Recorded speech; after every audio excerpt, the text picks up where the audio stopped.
Assalamualaikum warahmatullahi wabarakatuh. Kembali saya Ika Wulandari menjumpai Anda pada hari ini. Dan ini ada satu pertanyaan yang masuk dan di kesempatan kali ini saya coba bantu jawab menurut yang saya tahu ya. Tapi mungkin yang menonton video ini juga ingin menambahkan jawabannya atau ada masukan lain juga atas persoalan kali ini, silakan ditulis di kolom komentar nanti ya. Sehingga yang memerlukan jawaban ini bisa mendapatkan lebih banyak masukan dan juga dia dapat banyak jawaban. Oke, pertanyaannya seperti ini. Salam Puan, tolong saya macam mana nak sambung visa ikut suami, sedangkan suami tinggalkan saya. Saya ada anak satu. Nah, mungkin pertanyaan ini juga nih mewakili dari wanita-wanita warga negara Indonesia lainnya atau khususnya orang Indonesia yang menikah dengan laki-laki warga negara Malaysia. Jadi dia memiliki masalah mau memperpanjang visa ikut suami, tapi suaminya sudah meninggalkannya tanpa cerai terlebih dahulu. Karena syarat untuk memperpanjang visa ikut suami, ya suaminya harus ikut datang bersama-sama ke immigration. Tapi kan suaminya sekarang sudah pergi, sekarang tidak bisa memperpanjang visa lagi. Ya mau bagaimana lagi ya, yang namanya pernikahan, berumah tangga. Tentu siapa sih yang mau bercerai? Tentu siapa sih yang mau berpisah? Dan tentunya tidak ada orang yang menikah itu menginginkan kematian dari suaminya. Tidak ada orang yang menikah itu mau ditinggalkan oleh suaminya. Tidak ada orang menikah itu mau dianiaya oleh suaminya. Pastinya kita itu maunya pernikahan dan rumah tangga kita itu adem ayem aja ya, berjalan aman, tenang, bahagia dan juga sejahtera. Namun apa mau dikata jika kita mengalami hal yang tidak kita inginkan tersebut yang saya ucapkan di atas. Apalagi kita sudah memiliki anak dari suami kita itu. Bagaimana nasib kita? Bagaimana nasib seorang ibu yang memiliki anak dari seorang warga negara Malaysia? Ini yang kita bahas dan bicarakan adalah yang menikahnya secara resmi. Pernikahannya terdaftar di Indonesia maupun di Malaysia. Dan dari pernikahan resmi tentu bisa mendapatkan visa ikut suami dan anaknya pasti memiliki status taraf kewarganegaraan Malaysia mengikut status kewarganegaraan bapaknya. Dan biasanya saat ini wanita warga negara asing yang menikah dengan orang Malaysia itu visanya bisa mendapatkan 2 tahun. Setiap 2 tahun jika sudah habis harus diperpanjang. Nah, memperpanjang ini kan suaminya harus datang ke immigration. Lalu bagaimana jika mengalami masalah yang kita bicarakan pada kali ini? Tentunya kerajaan Malaysia tidak begitu kejamnya ya, sehingga tidak memikirkan hal ini. Tentu masih ada kebijakan, masih ada solusi, dan juga masih ada budi baik dalam peraturannya. Dan tidak serta-merta mengusir ibunya begitu saja dari Malaysia dan meninggalkan anaknya sendirian di Malaysia. Karena yang saya tahu, anak-anak warga negara Malaysia itu juga dipelihara oleh kerajaan. Makanya di Immigration Malaysia ada yang namanya kemudahan visa atau pas janda, ada pas balu, dan juga ada pas istri yang dianiaya. Tetapi harus memiliki anak yang bertaraf warga negara Malaysia, barulah bisa meminta pas atau juga visa ini. Jadi untuk pertanyaan ini bagaimana jawabannya? Bagaimana untuk sambung visa dan pasnya kalau suami sudah meninggalkan anak dan istri? Jadi berangkat dari pertanyaan ini, permasalahannya harus jelas dulu. Duduk perkaranya nih apa? Jika masalahnya yang pertama nih, apakah si istrinya itu masih bergelar istri, belum diceraikan oleh suaminya, tapi si suami ini sudah tidak peduli lagi sama istrinya. Sudah tidak ada komunikasi lah, sudah tidak tinggal serumah lah, dan ibaratnya itu gantung tak bertali, digantung tanpa keputusan. Kemudian duduk perkara yang kedua adalah apakah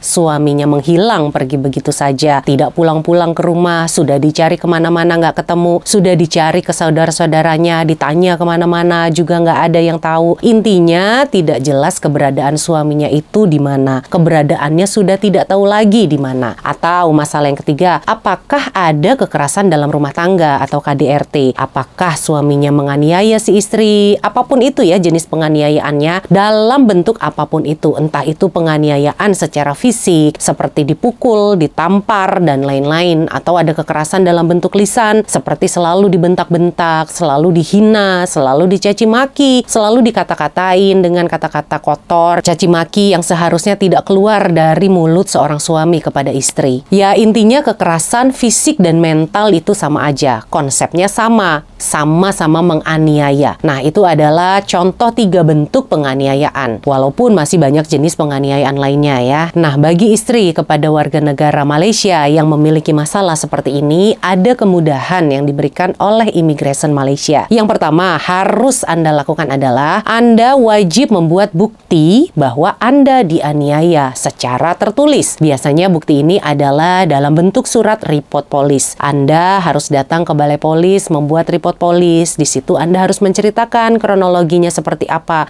yang telah Anda alami dalam rumah tangga Anda. Di dalam report polis itu, Anda harus jelaskan secara detail, sedetail-detailnya, secara jelas. Tulislah dalam bentuk report polis kalau suami Anda itu misalnya ada pemukulan, atau suami itu sudah pergi entah kemana, sudah tidak dapat dikesan. Kemudian bawa surat report polis itu ke pejabat immigration tempat Anda biasanya memperpanjang visa. Misalnya Anda biasa memperpanjang visa itu di Immigration Jalan Duta, Anda datang ke sana. Bawa semua dokumen-dokumen yang Anda miliki, seperti report polis tadi, sijil perkawinan Anda, buku nikah Anda. Di Indonesia kan kita dapat buku nikah ya. Kemudian juga sijil lahir anak Anda. Semua surat yang Anda punya, Anda bawa. Dan Anda akan mendapatkan visa yang baru kembali. Tapi, tidak selamanya Anda akan mendapatkan visa ini. Anda hanya diberikan kemudahan ini dalam tempo maksimal untuk 3 tahun saja. Hanya 3 tahun, tidak lebih daripada itu. Dan setelah 3 tahun, Anda tidak akan mendapatkan kelayakan ini lagi untuk mendapatkan perpanjangan visa istri kepada warga negara. Dimana sebenarnya waktu 3 tahun yang diberikan kepada si istri oleh Immigration Malaysia adalah untuk mengurus perceraian. Loh, kok malah disuruh cerai? Kan saya masih punya suami. Walaupun sering disiksa, saya nggak apa-apa deh. Walaupun ditinggal dan nggak diurusin sama suami, saya nggak apa-apa deh. Ya, itu kan maunya Anda. Tapi menurut peraturan kerajaan Malaysia itu tidak boleh. Karena kita adalah warga negara asing di sini. Jika di Indonesia lain halnya ya, mau suaminya pergi 5 tahun, 10 tahun nggak pulang-pulang, kita bisa saja masih berstatus istri dan tentu saja kita tidak akan diusir dari Indonesia karena itu negara kita ya. Tapi kalau di Malaysia itu tidak boleh. Jadi konsepnya sederhana saja. Apabila telah terjadi penganiayaan dalam rumah tangga, entah itu secara fisik maupun mental, artinya bisa disimpulkan bahwa perkawinan tersebut sudah tidak dalam kondisi yang baik-baik saja dan rumah tangganya sudah bergejolak penuh dengan masalah dan tidak perlu dipertahankan. Nah, setelah cerai, apakah Anda masih bisa tinggal di Malaysia? Nanti deh di video lain kita bahas kembali ya. Oke, segini aja untuk hari ini. Mohon maaf jika ada kesalahan dan jika ada informasi tambahan yang ingin disampaikan oleh penonton-penonton saya, silakan ditulis di kolom komentar ya. Intinya Anda bisa tinggal di Malaysia ini lagi hanya dalam tempo 3 tahun dan Anda wajib punya anak dari orang Malaysia itu. Jika perkawinan Anda tidak memiliki keturunan atau tidak ada anak, maka kemudahan ini tidak akan diberikan. Anda mau memperpanjang visanya sudah tidak bisa jika tidak ada suaminya. Baik, sekian saya Ika Wulandari undur diri. Wassalamualaikum warahmatullahi wabarakatuh.